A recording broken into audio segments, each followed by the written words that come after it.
ಭಾರತದ ಇತಿಹಾಸ ಅಂತಂದ್ರೆ ಬುದ್ಧನ ತತ್ವಗಳಿಗೆ ಮತ್ತೆ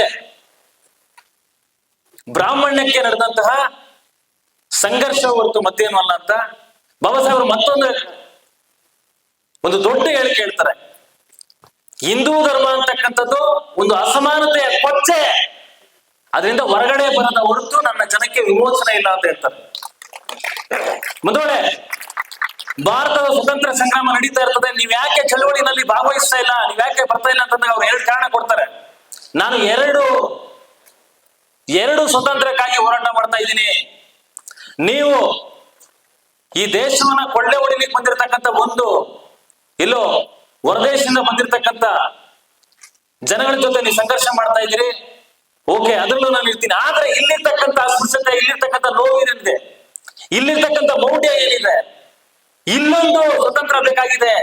ಹಂಗಾಗಿ ಅದರ ಪರವಾಗಿ ನನ್ನ ಜನಗಳ ವಿಮೋಚನೆಗಾಗಿ ನಾನು ಹೋರಾಟ ಮಾಡಬೇಕಾಗಿದೆ. ಹಂಗಾಗಿ ಎರಡು ಸ್ವತಂತ್ರಕ್ಕಾಗಿ ನಾನು ಹೋರಾಟ ಮಾಡ್ತಾ ಇದ್ದೀನಿ ಅಂತಕ್ಕಂಥ ಎಚ್ಚರವನ್ನ ಬಾಬಾ ಸಾಹೇಬ್ ಹೇಳ್ತಾರೆ. ತುಂಬಾ ನೋವಾಗುತ್ತೆ. ಯಾಕೆ ಬಾಬಾ ಸಾಹೇಬರು ಕೊನೆಯ ದಿನಗಳಲ್ಲಿ ನನ್ನ ಜನ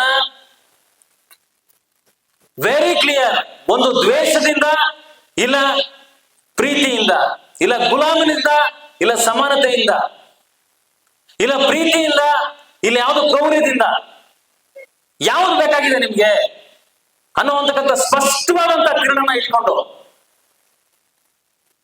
1935 ತೀರ್ಮಾನ ಮಾಡಿರ್ತಾರೆ, ನಾನು ಹಿಂದೂವಾಗಿ ಹುಟ್ಟಿದ್ದೇನೆ, ಹಿಂದೂವಾಗಿ ಸಾಯಲಾರೆ ಅಂತ ಹೇಳಿರ್ತಾರೆ ಬಾಬಾ ಸಾಹೇಬ್. ಅಷ್ಟು ನೋವು ಕೊಟ್ಟಿರುತ್ತೆ ಅವರನ್ನು ನಡೆಸುವಂತ ರೀತಿ, ಅವರು ಬಾಲ್ಯದಲ್ಲಿ ಕಾಡಿರ್ತಕ್ಕಂಥ ಬೇರೆ ಬೇರೆ ಘಟನಾವಳಿಗಳು ನಿಮ್ಗೆ ಗೊತ್ತಿರುತ್ತೆ. ನಾನು ಮತ್ತೆ ಯಾಕಂತಂದ್ರೆ ಯಾವುದೋ ಒಂದು ವಿಚಾರ ಸಂಕಿರಣ ತುಂಬಾ ಅದೊಂದೇ ಒಂದು ಗೋಷ್ಠಿ ಇದ್ದು ಬೇರೆನೆ ಸಂದರ್ಭ ಆಗಿದ್ರೆ ನಾನು ಮುಕ್ತವಾಗಿ ಮಾತಾಡ್ತಾ ಇದ್ದೆ. ಆದ್ರೆ ತುಂಬಾ ನೋವಿಂದ ಕೊನೆಯ ದಿನಗಳಲ್ಲಿ ನನ್ನ ಜನ ತುಂಬಾ ಘನತೆಯಿಂದ, ಗೌರವದಿಂದ, ಯಾವುದೇ ಮೌಢ್ಯದಿಂದ ಮತ್ತೆ ಎಂಡದಿಂದ ಏನ್ ಹಾಳಾಗಿ ಹೋಗ್ತಾ ಇದ್ದಾರೆ, ಶಿಕ್ಷಣವನ್ನ ಪಡೆಯದ ಹೊರತು, ಅದನ್ನ ಮುಂದೆ ತಗೊಂಡು ಹೋಗದ ಹೊರತು ಯಾವುದೇ ಕಾರಣಕ್ಕೂ ನನ್ನ ಜನ ಜಾಗೃತ ಆಗ್ಲಿಕ್ಕೆ ಸಾಧ್ಯ ಇಲ್ಲ. ಎಲ್ಲ ಅಂತಲೂ ಕೂಡ ಹಿಂದುಳಿಲಿಕ್ಕೆ ಈ ಎರಡು ಅಂಶಗಳು ತುಂಬಾ ಮಾರ್ಗ ಆಗ್ತಾ ಇದೆ ಅಂತಕ್ಕಂಥ ಒಂದು ದೊಡ್ಡದಾದಂತ ವಿವೇಚನೆಯನ್ನು ನಮ್ಮ ಜೊತೆಗೆ ಮುನ್ನೆಲೆಗೆ ತರ್ತಾರೆ. ಬಾಬಾ ಸಾಹೇಬ್ ಪತ್ರಿಕೆಯನ್ನ ಶುರು ಮಾಡ್ತಾರಲ್ಲ, 5 ಪತ್ರಿಕೆಗಳು ಆ ಕಾಲಘಟ್ಟದಲ್ಲಿ ಇರ್ತಕ್ಕಂಥ ಸಾಮಾಜಿಕ ಸಂರಚನೆ, ಧಾರ್ಮಿಕವಾದಂತ ಬೇರೆ ಬೇರೆ ಆದ್ಯತೆಗಳನ್ನ ನಮಗೆ ಕಟ್ಕೊಡ್ತಾ ಇದೆ, ಬೇರೆ ಬೇರೆ ಸಂದರ್ಭಗಳನ್ನ ಹೇಳ್ತಾ ಇದೆ. ಒಂದು ಮೂಕ ನಾಯಕ, ಬಾಯಿ ಮುಚ್ಕೊಂಡಿರೋ, ನೀವು ಏನು ಮಾತಾಡ್ಬೇಡ್ರಿ, ಏನು ಪ್ರತಿರೋಧ ಮಾಡ್ಬೇಡ್ರಿ, ಏನು ಪ್ರಶ್ನೆ ಮಾಡ್ಬೇಡ್ರಿ ಅಂತ ಹೇಳ್ತಾ ಇದೆ. ಬಹಿಷ್ಕೃತ ಭಾರತ, ಕಿತ್ತು ಹೋಗಿರೋ ಅದನ್ನ, ಯಾವ್ದಾದ್ರು ಮನುಸ್ಮೃತಿ ಅಂತ ಹೇಳ್ತಾ ಇದೆ. ಬಹಿಷ್ಕರಿಸಿ ಹೊರಗಡೆ ಬನ್ನಿ ಅಂತ ಹೇಳ್ತಾ ಇದೆ.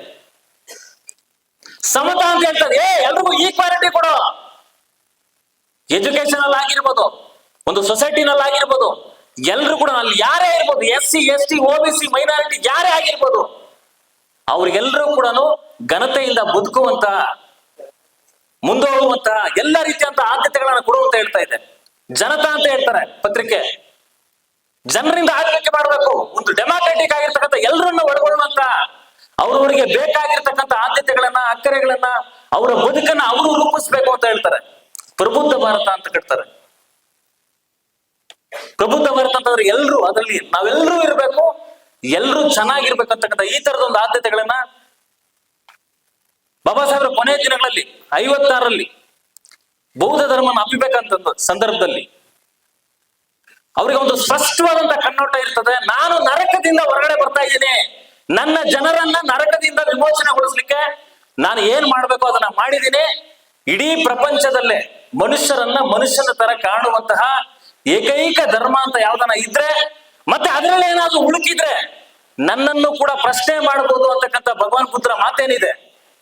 ಬೇರೆ ಎಲ್ಲ ಧರ್ಮ ಕೂಡ ಆ ದೇವರು, ಆ ದಿಂಡ್ರು, ಅದು ಶ್ರೇಷ್ಠ, ಇದು ಶ್ರೇಷ್ಠ ಅನ್ನುವಾಗ ಭಗವಾನ್ ಬುದ್ಧ ಹೇಳ್ತಾರೆ, ನನ್ನಲ್ಲಿ ಏನಾದ್ರು ಹುಡುಕಿದ್ರೆ ನನ್ನನ್ನು ಪ್ರಶ್ನೆ ಮಾಡ್ರ ಅಂತ ಹೇಳ್ತಾರೆ. ಯಾವ ಧರ್ಮವೂ ಹೇಳಲಿಲ್ಲ ಆತರ. ಹಂಗಾಗಿ ಬಾಬಾ ಸರ್ ವೆರಿ ಕ್ಲಿಯರ್, ನನ್ನ ಜನ ವಿಮೋಚನಾ ಪಥದಲ್ಲಿ ಮುನ್ನಡಿಬೇಕಂತಂದ್ರೆ ಈ ದೇಶಕ್ಕೆ ಕಂಟಿರ್ತಕ್ಕಂಥ ಬೇರೆ ಬೇರೆ ಮೌಢ್ಯಗಳು, ಸಂಕೋಲೆಗಳು ಅದೇನೇ ಇರ್ಲಿ, ಅದರಿಂದ ಹೊರಗಡೆ ಬರ್ಬೇಕಂತಂದ್ರೆ ಬೌದ್ಧ ತತ್ವಗಳೇನಿದಾವೆ, ಪಂಚಶೀಲಗಳೇನಿದಾವೆ, ಅದನ್ನ ಆಯ್ಕೆ ಮಾಡಿಕೊಳ್ಳದ ಹೊರತು ಬೇರೆ ಆದಿ ಇಲ್ಲ ಅಂತಕ್ಕಂಥ ಮಾತನ್ನ ಮತ್ತೆ ಬಾಬಾ ಸಾಹೇಬ್ ಹೇಳ್ತಾ ಇರ್ತಾರೆ. ಆ ಸಂಕಟ ಏನಿದೆ, ಆ ತುಡಿತ ಏನಿದೆ, ಆ ಮಿಡಿತ ಏನಿದೆ, ಅದು ನನ್ನ ಜನಕ್ಕೆ ತಲುಪಬೇಕಾಗಿದೆ.